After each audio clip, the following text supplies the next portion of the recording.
Salut à toi, gros. Tu vas bien? Moi, ça va. Hamdoulillah, comme on dit chez nous. T'as vu? J'ai sorti les piercings rouges aujourd'hui. Alors, je ne sais pas ce que t'en penses, mais personnellement, je trouve que ça fait vachement kikoulol quand même, hein. On dirait que je suis le grand frère de Vanessa et je m'apprête à aller en boîte de nuit avec elle danser sur de Rihanna. Et Zerma, je me torche la gueule à la vodka, tu sais? Mais bon, je ne suis pas comme ça. Tu le sais bien, je suis anti-alcool et anti-fête. C'est pas trop mon truc. Cependant, ton avis m'intéresse beaucoup dans les commentaires. Si tu estimes que ça fait pute, n'hésite pas à me l'écrire. Mais à mon avis, je vais avoir du Fkan avec ta nouvelle dégaine, tu as ta place au bois de Boulogne. Va donc t'installer là-bas avec une pancarte 20 € la pipe. Vas-y, si t'as envie de m'écrire ça, surtout n'hésite pas. Toutes les critiques sont bonnes à prendre. Mais bon, si tu trouves que c'est pourri, je vais repasser sur le noir. Parce que d'habitude, je mets des piercings noirs, je trouve, ça passe mieux. Aujourd'hui, mon pote, on va parler de l'équilibre acido-basique. Alors, c'est un sujet très intéressant qui me passionne beaucoup, mais surtout très important. Alors, je vais te demander d'être sérieux pour cette vidéo parce que je sais que d'habitude, à chaque fois qu'on parle d'un sujet de muscu, on commence à parler, admettons, de protéines, et au cours de la vidéo, petit à petit, on se dirige vers un sujet qui n'a rien à voir. En l'occurrence, la prise astrale sur Page and Way dans la 4e dimension par-dessus la 6e corde. Mais comment on fait, les gars? Comment on fait? mais c'est de l'art à ce stade. Pour passer d'un sujet A à un sujet B si rapidement, Guinness Book, les mecs? Ah oui, Guinness Record. Donc voilà, juste exceptionnellement pour cette vidéo, tiens-toi tranquille. Viens au premier rang avec tes potes, prenez place juste devant et écoutez tout ce que je vais vous dire parce que c'est un sujet important d'une part pour ta progression dans le domaine de la muscu, mais d'autre part pour ta santé générale. Et oui, pour ta santé en général, avoir un bon équilibre acido-basique va te permettre d'être en bonne forme, c'est tout. Et sur le long terme, parce qu'il faut savoir que la muscu, ce n'est pas juste du paraître.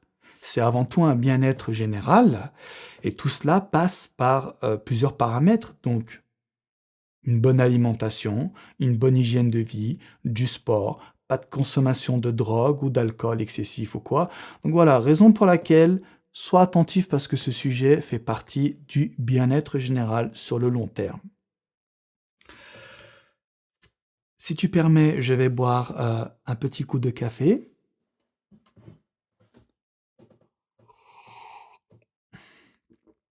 Ça fait du bien par où ça passe. Tu sais, regarde cette tasse. Ce n'est pas très viril, non? C'est un cadeau qui m'a été offert par ma mère. Et tu sais, mes ex adoraient m'offrir des tasses, mais elles se sont toutes cassées, involontairement bien sûr. Et la seule qui ne s'est pas cassée, c'est celle-ci. Et c'est un cadeau de ma mère. C'est assez révélateur comme situation, n'est-ce pas? Bon, on va pas commencer à parler de philosophie, de métaphysique ou je sais pas ce que c'est. Vas-y, on reste concentré sur le sujet principal, sinon on va pas s'en sortir. Tu sais, gros, quand tu regardes la télévision et que tu tombes sur des publicités liées au bullshit, qu'est-ce que tu vois? Admettons, tu tombes sur une publicité de M&M's. Les mecs dépensent des millions et des millions pour promouvoir leurs produits de merde, et à la fin de la publicité, ils écrivent quoi? Oui, pour votre santé, mangez 5 fruits et légumes par jour. Mais attends, mais je ne comprends pas. T'es là à nous dire que ton bullshit c'est de la bombe, que c'est inoffensif pour la santé ou quoi, et juste après, pour notre santé, tu nous dis de manger 5 fruits et légumes sans nous donner une explication. Pourquoi? Allez, moi je suis un sec pas. Moi je comprends rien. J'ai envie que tu m'expliques. Alors explique-moi! Mais non, tu vois, il t'explique pas. Et là, je vais t'expliquer donc pourquoi il faut manger des fruits et des légumes, parce que il y a plusieurs raisons à cela. Il y a énormément de bienfaits liés à une consommation élevée de fruits et légumes, mais je vais juste citer l'équilibre acido-basique, parce qu'elle dépend essentiellement de la consommation de fruits et de légumes. D'accord? Donc, bon, on n'a pas encore commencé le sujet, mais j'amortis le sujet en parlant de cela. Le plus important, afin d'avoir un bon équilibre acido-basique, donc, c'est la haute consommation de fruits et de légumes. Ok? Donc, je vais parler de ça dans cette vidéo. Bien entendu, les bienfaits des fruits et légumes sont très nombreux, hein. Il y a beaucoup de raisons qui poussent les gens à manger des fruits et légumes, mais dans cette vidéo, on va juste parler de ça, sinon on va pas s'en sortir. Alors, qu'est-ce que l'équilibre acido-basique? Eh bien, gros, c'est un équilibre au sein d'un organisme vivant entre l'acidité et l'alcalinité. Et cet équilibre est mesuré par le pH. Le pH, c'est l'abréviation de potentiel hydrogène. Et grâce au pH, on arrive à mesurer au sein d'une entité vivante si celle-ci est acide ou basique. Alors, juste une petite précision. Quand je dis basique, alcalin, alcalinisant, alcalinité et tout, c'est le même terme. D'accord? Donc, oublie pas, il y a basique, il y a neutre et il y a acide. Retiens bien. Donc, le pH, c'est une unité de mesure qui va permettre de mesurer à quel niveau on se trouve. Et ce pH est représenté schématiquement parlant par une graduation qui va de 1 à 14. Plus tu es proche du 1, plus les couleurs seront chaudes, et plus tu vas t'approcher de 14, et plus les couleurs seront froides. Et pour bien faire les choses, il ne faut pas être acide ni basique, il faut être neutre. Et pour être neutre, il faut se situer entre 7 et 8. Bon, c'est pas très compliqué. Je sais que t'es un sec-pas, gros. Je sais que t'es un sec-pas parce que les résultats là du concours Nopin-Noguin, ça m'a prouvé, hein, ton niveau intellectuel. Je sais que t'as un sec-pas, alors désactive ce putain de mode sec-pas et sois intello temporairement. Non, en gros, je déconne. Bien sûr, je déconne. C'est ma faute, hein. Je te le dis, c'est ma faute. Le questionnaire était un peu trop chaud. C'est vrai, il y a beaucoup de paramètres que j'ai pas pris en compte, comme les personnes qui arrivent en cours de chemin et tout. Non, t'inquiète, c'est ma faute, c'est pas la tienne. Mais j'aime bien t'appeler Secpa juste pour délirer, je trouve ça comique. Ben, t'es là à me troller dans les commentaires. Tu sais, tu fais des mèmes avec ma gueule. Et je disais, moi, je me pète la dent, vous faites des mèmes où je suis en PLS, comme ça, en train d'essuyer mes larmes avec un mouchoir. Donc voilà, je te traite de Secpa, qu'est-ce qu'il y a? Tu veux qu'on se tape? Enfin bon, vas-y. Je reste sérieux. Donc, voilà, le pH, c'est une unité de mesure, d'accord? Entre 1 et 14. Et nous, ce qu'on doit faire, c'est être neutre. Il faut que notre pH se situe entre 7 et 8. En l'occurrence, 7,5, c'est le meilleur. La plupart des gens sont le plus souvent acides. Que tu sois un go muscu ou que tu sois une personne lambda, c'est plus facile d'être acide qu'être basique. Parce que regarde, je vais t'expliquer pourquoi. On va prendre le cas d'une personne lambda, une personne qui s'en bat les couilles de sa santé. Quelqu'un qui fume, qui boit, qui se drogue, qui ne soigne pas son alimentation, qui ne fait pas de sport. Ce mec-là, à 20 ans, il profite de sa jeunesse, comme on dit. Mais arrivé à 30-40 ans, le mec, ça devient un déchet, clairement. Il a des problèmes de santé, il a de l'hypertension, il fait de l'arthrose, il a je ne sais combien de problèmes liés justement à son manque d'hygiène lors de sa jeunesse. Et nous, on va éviter cela. Mais même en étant un go muscu, si on ne s'intéresse pas en profondeur à tout ce qui est anatomie, nutrition et tout, involontairement, on peut être acide. Parce que je me balade des fois, tu sais, sur des chaînes de muscu de débutants ou même quand je vais sur certains forums. Les débutants, donc je m'adresse aux débutants. Le mec qui n'y connaît rien, qu'est-ce qu'il va dire? Ouais, tu manges du poulet avec du riz. Voilà, tu fais ta muscu, tu prends une ration de protéines et quand tu rentres chez toi, riz plus poulet. Mais non, mon pote, non. Et t'en fais quoi des fruits et des légumes? Tu le mets où, le chou de Bruxelles, la putain de ton oncle? Tu vois? Donc le débutant, il n'y connaît rien. Et malheureusement, il transmet des messages négatifs aux néophytes. Et je suis là pour corriger ce problème. Et c'est pour cette raison que je t'ai dit que la plupart des pratiquants sont acides. Parce qu'ils mangent en fait que des aliments acides. Il faut savoir que le riz et le poulet, ce sont des aliments acides. Et tout ce qui est alcalinisant, ce sont les fruits et légumes et l'eau minérale, par exemple. Enfin bon, on parlera de ça plus tard, d'accord? Donc en partant du principe que tu es acide, bien entendu, peut-être que tu ne l'es pas, hein, mais on part du principe que tu l'es. Qu'est-ce qui va se passer? Il y a énormément de conséquences qui se manifestent, tu vois. Alors, je n'ai pas appris tous les symptômes liés à l'acidité, donc je vais lire mon papier. Alors, les conséquences de l'acidification. Ralentissement du métabolisme. Si ton métabolisme tourne moins vite, tu brûles moins de calories et donc tu prends plus facilement du poids. Aggravation des problèmes de peau. Aggravation des inflammations. Épuisement du système nerveux, prolifération des bactéries et des champignons, dérèglement de la flore intestinale, dégénérescence des ongles, des cheveux et des os, tension musculaire. Tu vois, mec, il y a pas mal de dégâts quand on est acide, n'est-ce pas? Bien entendu, il y en a d'autres, mais je ne vais pas tous te les citer. Et là, notre problème principal, c'est de lutter contre cette acidité de merde. Il faut qu'on se démerde pour être neutre. Et sache une chose, là je te donne un complément d'information, l'ennemi numéro 1 de l'alcalinité, c'est le sucre. Sache mec que le sucre agit comme un poison dans un organisme. Cette merde te dévitalise et te déminéralise. Donc il faut impérativement que tu évites le sucre. D'ailleurs, je te pose une question gros. Là c'est une question personnelle. Si jamais il y a un genre scientifique qui passe par là, j'aimerais avoir un pavé détaillé qui nous explique que faut-il privilégier entre le sucre et l'aspartame le jour d'un cheat meal. Et ouais, ma gueule, parce que bon, le cheat meal, c'est un jour quand même assez important pour les pratiquants de musculation. Et moi, le Zermal, samedi, je vais à ma pizzeria préférée, tu vois. Je prends ma pizza bien balèze, au moins 2000 calories, si ma mémoire est bonne. Et après, je me retrouve comme un con devant le réfrigérateur. Je suis là, et il y a 3 coca, tu sais. Il y a le coca classique, le rouge, il y a le coca zéro, et en dessous, il y a le coca vert. Alors je me dis, qu'est-ce que je dois faire? Je dois choisir l'aspartame pour niquer mes neurones, donc le coca zéro, ou alors je dois choisir le sucre pour niquer ma santé en général. Ou alors, le meilleur compromis, il semblerait que ce soit le Coca-Cola vert, le nouveau, là, le Coca-Cola Life. Mais je dois t'avouer, mec, que je ne me suis pas réellement intéressé en profondeur aux dégâts de l'aspartame et aux dégâts du sucre.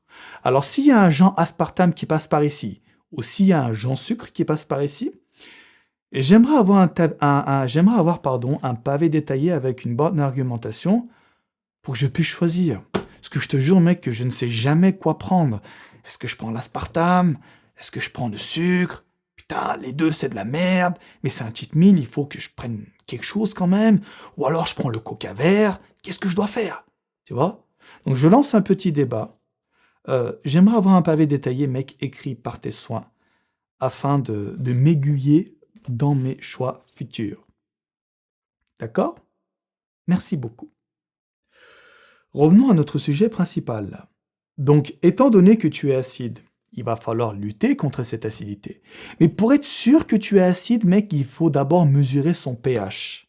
Parce que bon, ça se trouve, tu es neutre, et toi, tu es persuadé que tu es acide, et donc tu vas pas faire les choses correctement. Mais pour être sûr que tu n'es pas acide ou que tu es acide, on va mesurer son pH. Alors, comment on fait? Première technique que moi j'utilise, c'est la technique du blédard. C'est en fait, tu n'as aucun symptôme de l'acidité, donc les symptômes que j'ai cités précédemment, et tu manges assez d'aliments alcalinisants pour te dire que nique sa mère, je ne suis pas acide. Je suis neutre, c'est sûr. Donc je vais pas me chercher à mesurer mon pH. Ça, c'est la première technique. Alors, une personne avisée qui sait ce qu'elle fait, théoriquement, il saura éviter l'acidité. Cependant, si tu es un débutant, et si tu as les symptômes que j'ai cités tout à l'heure, si tu es fatigué, tu vois, si tu te sens lourd, si tu as du mal un peu à dormir ou quoi, il se pourrait que tu sois acide. Et pour être sûr que tu l'es, il y a le test urinaire. C'est tout simple, gros. Tu vas en pharmacie et tu achètes du papier réactif. En fait, c'est un papier sur lequel tu vas sortir ta queue de titan et tu vas pisser dessus. Et le papier va prendre une certaine couleur. Ensuite, tu prends le dos de la boîte et tu te réfères à ça. Tu te dis, par exemple, le papier devient, admettons, orange. J'ai une connerie. Tu regardes au dos de la boîte et tu vois à quelle couleur correspond ce chiffre. Si c'est un chiffre en dessous de 7, c'est que tu es acide, mon frère. Et si c'est un chiffre supérieur à 7, c'est que tu es basique. D'accord? Voilà, donc ça, c'est le moyen le plus simple. Pas le plus efficace, mais c'est le plus simple pour mesurer son pH. Toujours, en partant du principe que tu es acide, sache une chose, si tu ne fais pas des efforts en soignant ton alimentation, ton corps va absolument rétablir le pH neutre en faisant une énorme connerie. En fait, c'est vital si tu veux. Tu es obligé d'être neutre ou presque neutre. Ton corps ne peut pas rester acide trop longtemps.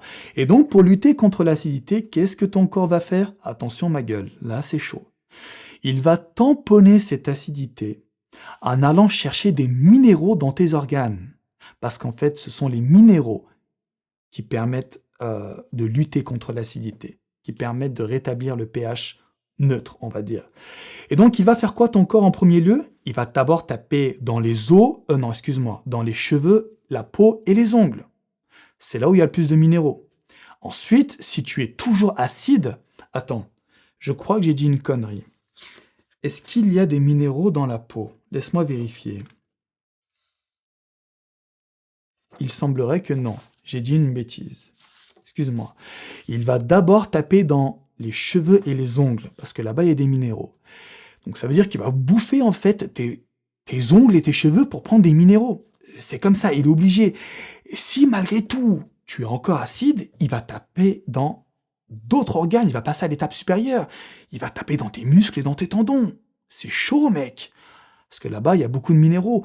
Et si tu es encore acide malgré tout, il va taper dans la plus grande source de minéraux, et c'est le phosphore. Et tu sais où se trouve le phosphore? Dans les os, ma gueule. Donc il va taper dans tes os. En gros, ça va fragiliser tes os sur le long terme. Et ouais, mon pote. Et après, quand tu vas prendre de l'âge, à force que le corps tape dans tes os pour prendre des minéraux, ça aura forcément des conséquences négatives. C'est certain. Tu comprends? Alors, il faut en fait manger des aliments basifiants, tout simplement, pour éviter que le corps tape dans ses propres organes. Donc tu vois, je m'adresse aux débutants, aux personnes qui disent qu'il faut juste manger du poulet et du riz pour progresser dans la muscu. Ça, c'est très mauvais, mec, parce que pendant que toi, tu as l'impression de faire du muscle, ton corps fait tout l'inverse. Et ouais, tu te dis, vas-y, je vais manger des glucides pour refaire les réserves de glycogène après ma séance de muscu, et je vais aussi manger des protéines pour les muscles, justement. Donc vas-y, c'est comme ça que le muscle va grossir. Ça ne marche pas comme ça, mon frère. Donc pendant que toi, tu crois que tu fais du muscle, en fait, ton corps bouffe ton muscle. Et oui, il a besoin de minéraux. Il a besoin de minéraux pour établir ce putain de pH. Alors si tu ne manges pas de légumes, parce que les légumes sont des aliments basifiants, tu vas mal faire les choses. Et là, tu finiras par stagner tôt ou tard. Peut-être qu'au début, ça a marché. Hein. Au début, en fait, tout est facile. Mais au bout d'un moment, ça ne marche plus. Et ça peut être à cause de ça. En fait, tu es en train de patiner, quoi. Tu patines sur place. Tu détruis ton muscle, tu manges du riz et du poulet en pensant que ça va faire grossir ton muscle, et ton corps derrière, sans te le prévenir, il bouffe ton muscle pour récupérer des minéraux. Ah ouais, mec, hein, tu vois, c'est assez compliqué quand même. Hein. Et la muscu, c'est pas pour les secs-pas. Hein. Je te le dis, gros. C'est pour cette raison. Désactive le mode sec-pas. Je te l'ai dit en début de vidéo. Donc, gros, qu'est-ce qu'il faut faire? Il faut tout simplement manger des aliments alcalinisants. C'est tout. En mangeant des aliments basifiants, ton corps n'aura pas à faire ça. Alors, ce que je vais te demander de faire, c'est de cliquer dans la description de la vidéo. Je t'ai mis un lien qui va t'emmener directement sur un tableau. Et ce tableau classe tous les aliments que tu manges par catégorie. Admettons, tu manges, je sais pas, des choux de Bruxelles. Le tableau va te dire s'il est acide ou alcalinisant. Et puis, en fonction de son intensité, il y aura des étoiles. S'il y a 4 étoiles, ça veut dire qu'il est très alcalinisant. Par exemple, les pommes de terre sont des aliments très très alcalinisants. Et je sais que les pommes de terre ont 4 étoiles. Le sucre, étant donné que c'est de la merde, il y aura 4 étoiles dans la case acide. Tu vois, c'est mauvais. Donc ce que je vais te demander, c'est de faire ta diète en fonction de ce tableau. Tu manges du riz et du poulet? Ok, c'est une bonne chose. Maintenant, rajoute à cela des aliments basifiants. Moi, par exemple, ce que je fais, je mange riz, poulet, et je rajoute un poivron, plus de l'eau minérale. Ça fait un bon équilibre. Équilibre acido-basique. Tu vois? Et mon pH est neutre. C'est tout simple, gros. Ce que je te demande de faire, c'est ça. À chaque fois que tu manges un aliment protéiné, parce que tous les aliments protéinés, enfin la plupart, surtout la protéine animale, sont des aliments acides. Donc à chaque fois que tu manges protéiné ou des aliments acides, démerde-toi pour insérer toujours un aliment basifiant. D'accord? C'est aussi simple que ça. Et si tu as un doute sur la nature de l'aliment que tu vas manger, réfère-toi au tableau. Tu verras, c'est très simple, c'est très ergonomique, c'est bien représenté et tout. C'est très facile d'accès et puis tu peux très bien faire ta diète en te basant sur ce tableau. Voilà, gros, c'est tout. Fin de la vidéo. Est-ce que ça t'a plu? Franchement, est-ce que j'ai bien expliqué? T'as vu, je suis resté sérieux, hein, je suis pas parti en couille. Parce que c'est important pour ta santé et pour ta progression dans la muscu. D'accord? Voilà. N'hésite pas à me dire ton avis dans les commentaires. Et puis voilà, ça me ferait plaisir. La semaine prochaine, on va parler de ma sèche olympique. Alors, j'ai terminé de sécher. Je suis à 10%, j'ai pas pu descendre plus bas. Je suis à 79 kilos. Et je dois t'avouer, mec, que je ne pourrais pas garder ce niveau de sèche longtemps. C'est beaucoup trop dur, c'est beaucoup trop contraignant. Mais on parlera de ça, pardon, la semaine prochaine dans la vidéo qui y sera dédiée. En attendant, porte-toi bien. Et puis surtout, veille bien à respecter tout ce que je te dis dans cette vidéo, mec. L'acidité, c'est quelque chose de mauvais. Et tu dois lutter contre cela. Et démerde-toi pour avoir ce pH entre 7 et 8, ma gueule. 7,5, c'est le top. Voilà. Allez, gros. Je te laisse là. Je te dis bye bye. Et à la prochaine.